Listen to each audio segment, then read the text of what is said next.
And so here's challenge number 2. The top-down change is failing to gain traction. So initiatives are created in the boardroom and they often lack that ground level perspective, leading to gaps in execution. And so what happens in those gaps? People start talking, gossip happens, stories are made up, and really it's the gap. And so leaders assume alignment, but employees might feel that they're being dictated to and not necessarily engaged. And so this is how it is. Too bad, so sad. And unfortunately, there are some organizations or even government entities that are doing this as well. And so change fatigue builds when employees feel like chess pieces instead of contributors. They feel like they're just a commodity. And so it's just about, it could be about profit, it could be about productivity without actually looking at the human condition. And knowing that, in an organization, I always say this, is that humans make up the greater portion of it. You've got buildings, you've got facilities, you've got, equipment, but it's the humans that make it happen. So action steps, possible solutions. Make communication a dialogue, not a directive.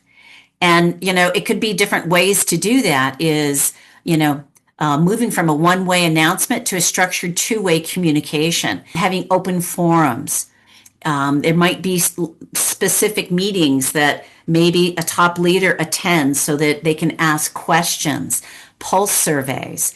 I know that a couple months ago, we were talking about change and communication, and there were 2 different leaders that were talking about change in their organization and talking about communication.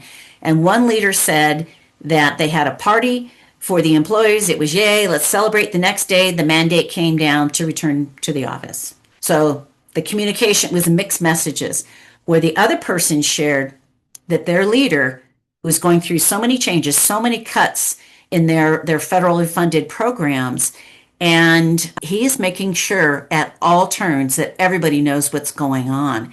And he's actually kind of a shining star, just letting people know what's actually happening. And so I give them so much credit for that. And training leaders to ask more questions rather than their telling. Be an active listener. It builds that trust and builds the psychological safety and builds those connections.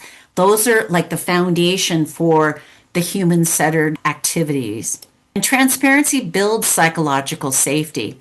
So here's what we know, here's what we don't know, here's what we're exploring, here's what we're looking at. Even if a leader doesn't have an answer, at least letting them know. So those communication pieces make a big difference, and that builds that psychological safety.